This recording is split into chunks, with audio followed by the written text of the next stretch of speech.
Fala galera, beleza? Aqui é o Douglas e nesse vídeo eu vou falar sobre o AWS Step Functions, que é um serviço muito massa que ele implementa o Design Pattern Saga. Caso você não saiba o que é um Design Pattern, segue aí o canal que eu estou falando bastante de Design Pattern nos últimos vídeos que eu postei.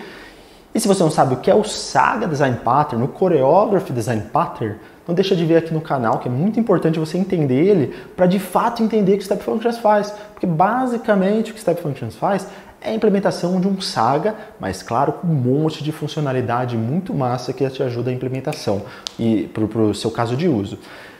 Então vamos lá, pessoal. O que vem ser o AWS Step Functions?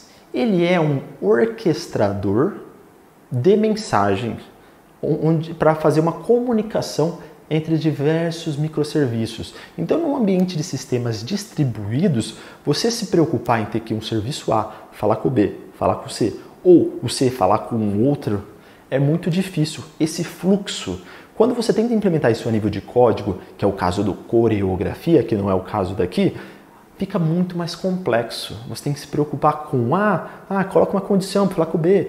Se falhar, faz um retry, assim por diante. O AWS Step Functions não só vem, né, como já veio há muito tempo com a proposta de solucionar exatamente esse tipo de gap, esse tipo de desafio. E ele fala tanto com microserviços, porque ele tem a capacidade de falar com protocolos HTTP no geral, né?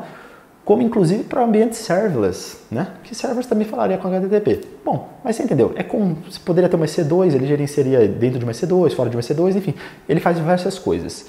Legal. Então deixa eu explicar primeiro em um desenho como ficaria. Vamos imaginar assim, ó, que você tem uma origem de uma mensagem, poderia ser uma fila aqui, né? Vamos falar que tem um serviço de fila ou de top, PubSub. Aí dessa mensagem você tem um passo. Ou melhor, essa mensagem ela tem que chegar no destino. O destino é ser armazenado com sucesso em uma base de dados. Vamos supor que essa mensagem ela tem que passar pelo ponto 1, depois ela tem que passar pelo ponto 2, depois pelo ponto 3, e aí o ponto 4 vai fazer o armazenamento dentro dessa base de dados. Olha só como é difícil você ter que gerir a aplicação. Vamos supor que é tudo microserviço diferente, com pipelines de deploy diferente. Você tem que codificar aqui para falar com o P2 e o P2 falar com o P3. Vamos falar que às vezes pode ser que o P2 tenha que falar diretamente com o P4, entendeu? Às vezes não tem a necessidade. Então como que você cuida de tudo isso daí hoje em dia a nível de código? É difícil. Então a proposta do Step Functions é exatamente resolver esse problema. Então vamos considerar que o Step Functions ele gerencia todo o seu workflow, da origem até o destino. A origem poderia ser um sistema de fila, que a cada mensagem, a cada N mensagens, inicia um Step Functions.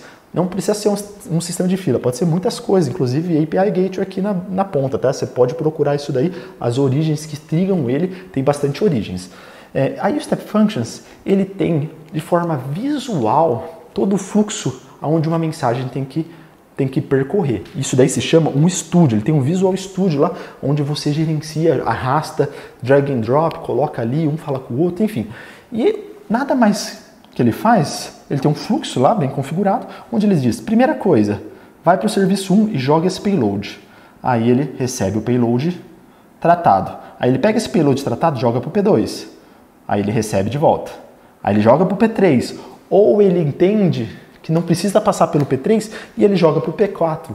Então nada que mais ele faz ele manda um payload e recebe um payload. Você consegue trabalhar nesse payload, você consegue transformar esse payload, você consegue tratar esse payload, e o que ele tem de bem legal é que você poderia, por exemplo, ter uma base de dados aqui, vamos dizer que é um DynamoDB, aonde sem a necessidade de um microserviço, ele nativamente pega e fala com o DynamoDB e retorna um valor. Não só DynamoDB, com muitas outras coisas, tá? Ele inclusive armazena arquivos no S3 sem você precisar codificar nada.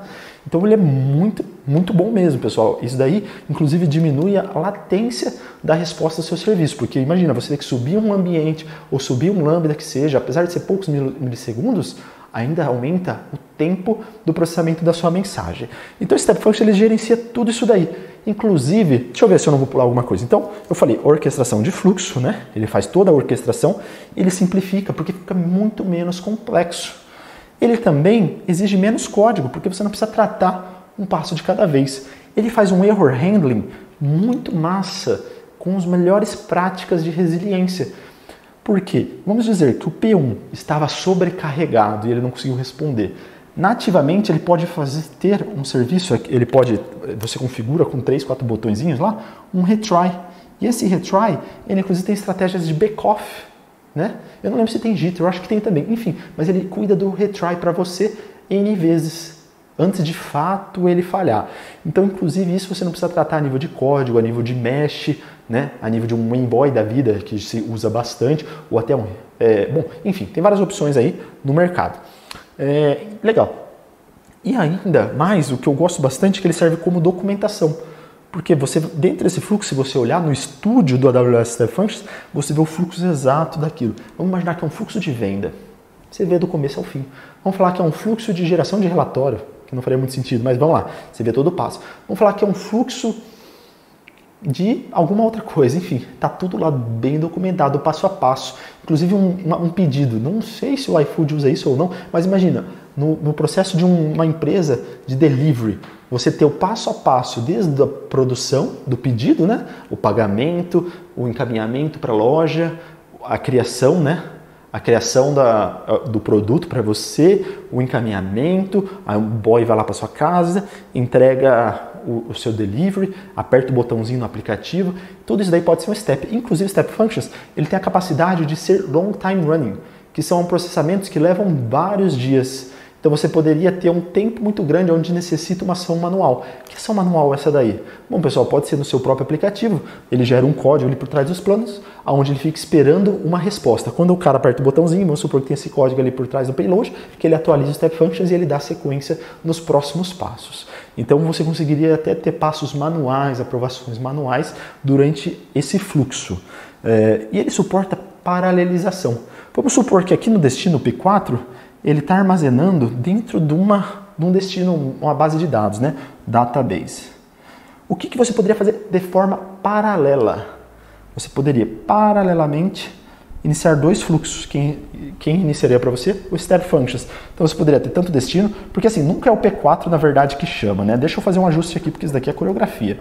Na verdade, o P4 recebe um payload, devolve um payload, o Step Functions, ao mesmo tempo, armazena nessa base de dados e também, ao mesmo tempo, vamos supor, ele cria um arquivo no S3 Bucket. Faz de conta que isso daqui é um S3 Bucket, tá? Olha só, em paralelo. Então, assim, você tem uma otimização, inclusive. E ele tem condicionais. Vamos supor, você tem um payload, você pode falar, se esse payload não tem uma informação, vá na base de dados procurar essa informação. Você não precisa nem chegar no P1. Ele pode ter aqui uma camada de validação do payload. Então, assim, o Step Functions realmente ele faz muita diferença. Existem dois tipos atualmente, tá? Que é o Express e o Standard. São para situações diferentes. O Express, se eu não me engano, atualmente está com no máximo 5 minutos. O Standard já são vários dias que você pode ter. Então, se você está pensando em uma compra, igual no exemplo que eu falei, é o Standard. Agora, se você está pensando em um fluxo rápido, que leva alguns minutos, alguns segundos, desde que não seja mais do que 5 minutos, né? Ele é a escolha certa para você. Se o fluxo... Mas você pode falar, mas eu coloco um lambda aqui no meio. O meu lambda leva até 15. Quer dizer que eu não posso esperar até 15? Não, não pode. O Express não serve para isso. E a diferença dos dois, financeira, ela é bem grande. E de qualquer forma, são pay as you go. Você paga tanto pela orquestração, como você paga pelos recursos que estão aqui dentro. Então, se P1, P2, P3, P4 são lambdas, você pagaria em um fluxo 4 execuções de lambda, que é bem barato, mais um tempo de processamento do Step Functions. Daí você tem que olhar, tem uma calculadora disponível na internet, que é da própria AWS. Você procura lá AWS Calculator, Simulator, enfim, não sei qual que é o site, procura aí. E aí lá dentro você consegue fazer exatamente o entendimento do custo, quanto isso daí custaria para você. Mas dado o valor agregado ao seu serviço, você pensa quanto pouco código você tem que escrever. É muito pouco, né, galera? Então, legal. É isso daí que eu tinha para falar sobre a AWS Step Functions. Se você não conhece, vale muito a pena você se aprofundar nele. E é isso daí, pessoal. Deixa aí se você curtiu, se inscreve no canal se você não está inscrito ainda. E vamos nessa. Até o próximo vídeo. Falou!